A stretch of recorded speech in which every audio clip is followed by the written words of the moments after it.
ગાંધી બાપુએ જેટલા આંદોલન કર્યા એમાંથી મોટા ભાગના નિષ્ફળ ગયા. આંબાલાલનો એમ જ છે. હવે તમે વૈજ્ઞાનિકોને જુઓ ને, એનું નામ ક્યાંકથી સર્ચ કરીને જુઓ કે કોણ કરે ભારતમાં, એનું નામ લ્યો. તમે નોટિસ કરજો, જે આંબાલાલ છે એની આગાહી મોટા ભાગની ખોટી હોય. તમે નોટિસ કરીને એક કમેન્ટમાં લખજો એની કેટલી ખોટી હોય અને કેટલી સાચી. ભાઈઓ બહેનો, આજે તમે જોઈ શકો છો, આજે અને કાલે વરસાદ આવી શકવાનો છે એવી અમારી વિચારધારા છે. અત્યારે જો વરસાદ આવે તો પ્રોપર ગરમી ન પડે, અને જો હમણાં પ્રોપર ગરમી ન પડે તો પછી વરસાદ ન આવે. કેમ કે જ્યારે ગરમી પડે ત્યાં નીચે બાષ્પોત્સર્જન થઈને વાદળા બને, અને વાદળામાંથી પછી વરસાદ આવે, ત્યારે જ વરસાદ આવે. એટલે તો ગરમી પછી વરસાદ આવે, અને પછી વરસાદ પછી શિયાળો. આંબાલાલની વરસાદની આગાહી વિશે તમારું શું કહેવાનું છે? કાંઈ ન કહી શકાય. કાંઈક તો કયો, કઈ રીતે કહે છે? ખોટું બોલે, સાચું બોલે? ઈ એમ કે હમણાં આગાહી જાણે આપણે દીધી, એના પછી કે હવે આગાહી આવવાની હતા. ઈ તો અમે કહી શકીએ ને, કે જોઈને કે અમે જોઈએ ગૂગલમાં કે આજે કાલ ને આજની આગાહી એ કે વરસાદ આવવાનો છે, તો પછી આપણે જોઈએ તો આપણે પછી કહીએ યુટ્યુબમાં, અમે તમારે કહીએ કે ભાઈઓ બહેનો, આજે તમે જોઈ શકો છો, આજે અને કાલે વરસાદ આવી શકવાનો છે એવી અમારી વિચારધારા છે. એવું એ તો ના ચાલે ને. પછી હવામાન વિભાગે કહી દીધું, એના પછી કે એ તો ના ચાલે. એટલે હવે જોઈએ ઈ કેટલો જીવે છે.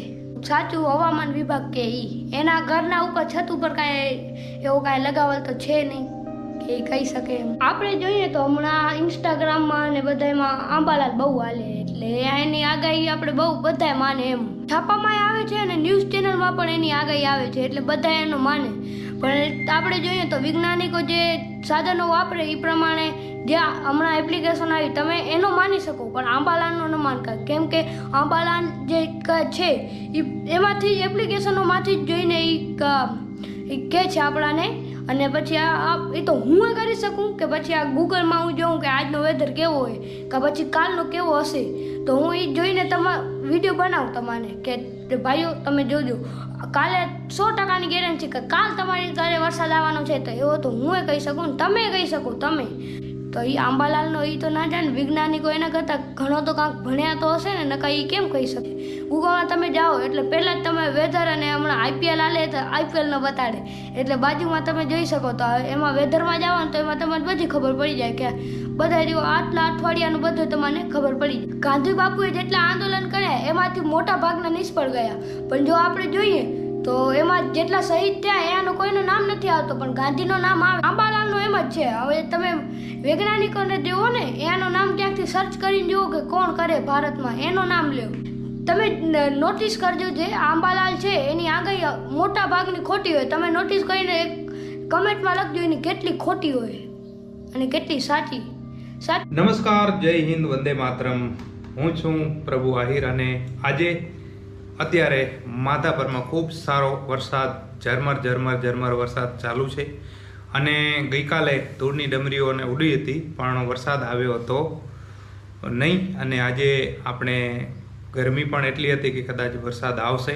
તો બપોરે લગભગ 1-1.5 વાગ્યા સુધી તો હું બહાર હતો, પણ બહારથી આવી ગયા પછી જમી અને બેઠા એટલે અત્યારે વરસાદ ચાલુ થઈ ગયો છે. અને આપણે ઉપર આપણી ઓફિસ છે, આપણો સ્ટુડિયો જેને કહી શકાય, એ પણ અત્યાર સુધી તમે જોયેલ નહીં હોય, કારણ કે લગભગ બહુ ઓછા વિડીયો અત્યાર સુધી બનાવેલા છે જેમાં આ જગ્યાનું શૂટ થયેલું. થોડું અહીંયા કામ હજી પણ બાકી છે, પણ મોટાભાગનું કામ થઈ ચૂક્યું છે. પડદા જે પાછળ દેખાય છે એ નવા લાગી ગયા છે. આ બાજુ મોમેન્ટો જે આપણા પડ્યા છે, પુરસ્કારો આપણને મળેલા.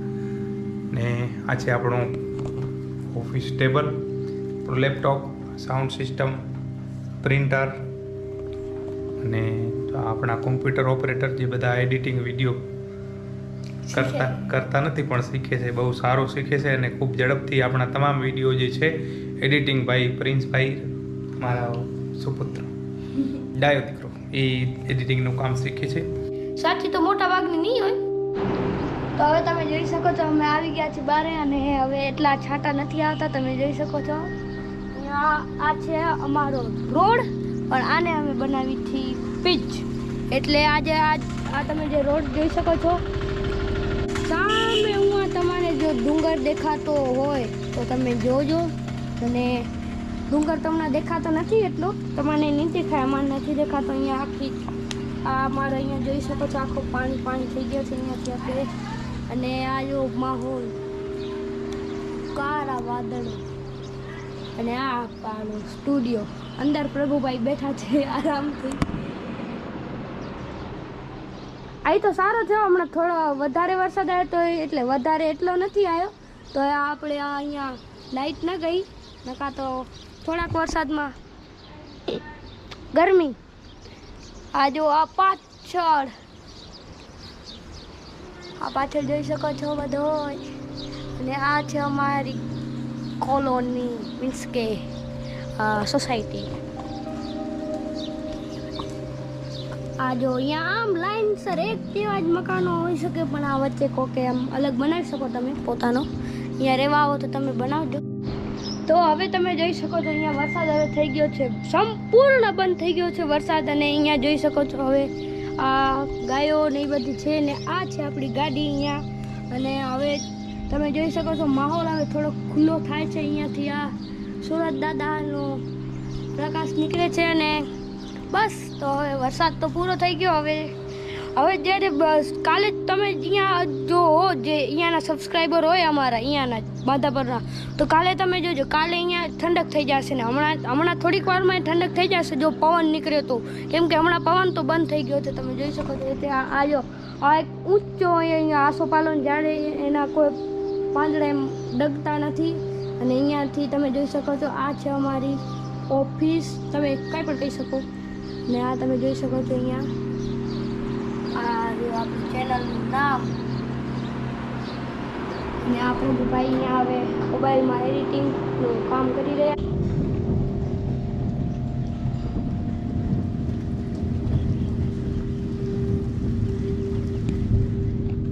શેનો અવાજ આવ્યો? બે વાદળા ભેગા થાય ત્યારે ગર્જના થાય એનો અવાજ આવ્યો. કદાચ આપણા કેમેરામાં આઈપીએલમાં કઈ ટીમને સપોર્ટ કરો એ લખજો. અને જો જીટી વાળા થઈને બીજી ટીમને સપોર્ટ કરતા હો તો નીકળી જાજો જીટીમાંથી. હમણાં ચેન્નઈ ને આરસીબી વાળા બહુ છે, એટલે આરસીબી વાળા જે હોય ને એ પછી યાદમાં રહેજો. 16 વર્ષથી કાંઈ કરી નથી શક્યા તમે. હા, સીએસકે વાળા કેવો નથી. અને મોસમ વિશે કંઈક પ્રિન્સભાઈ તમે વાત કરતા હતા, તો શું કહેવાનું થાય છે આજના વરસાદ બાબતે તમારું?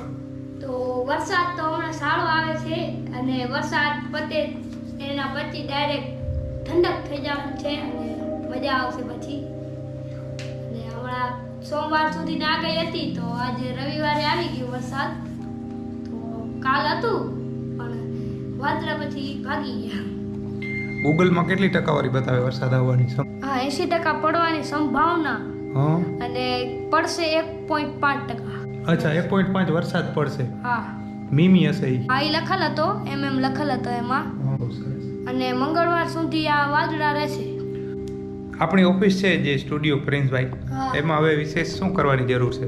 હમણાં તો જો 2 લાઇટ છે, પણ હમણાં અમે બારી ખોલી છે એટલે આપણા મોઢા ઉપર પ્રકાશ આવે છે. પણ હવે જ્યારે અહીંયા બનાવશે પપ્પા તારે વિડીયો, અહીંયા આ જે દિવાલ રહી આપણી, આ દિવાલ એના ઉપર લાઇટિંગ હોવી જાય, એટલે ફેસ ઉપર આપણો આમ ઇમ્પેક્ટ સારો. દરવાજો ખોલો તો કેટલી લાઈટ આવે?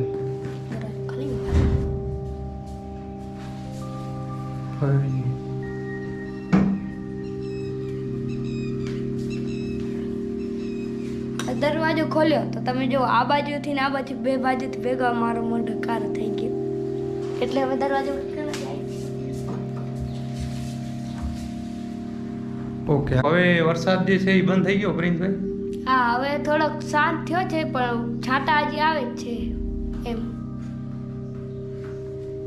અત્યારે વરસાદ વધારે જરૂરી છે કે ઓછો? નહીં, એનું કારણ? શિયાળો ગયો એટલે હમણાં જીરું અને વરિયાળી જે નીકાળતા હોય, એટલે આમ વાળતા હોય, એ હમણાં વાળતા હોય ને હમણાં વરસાદ આવ્યો તો એનો પાક બગડી જાય. એટલે હમણાં વરસાદ ન ખપે, જ્યારે વરસાદ હોય ત્યારે ઘણો ખપે, ત્યારે આવતો નથી. અત્યારે જો વરસાદ આવે તો પ્રોપર ગરમી ન પડે, અને જો હમણાં પ્રોપર ગરમી ન પડે તો પછી વરસાદ ના આવે, કેમ કે જ્યારે ગરમી પડે ત્યાં નીચે બાષ્પોત્સર્જન થઈને વાદળા બને, અને વાદળામાંથી પછી વરસાદ આવે, ત્યારે જ વરસાદ આવે. એટલે તો ગરમી પછી વરસાદ આવે, અને પછી વરસાદ પછી શિયાળો.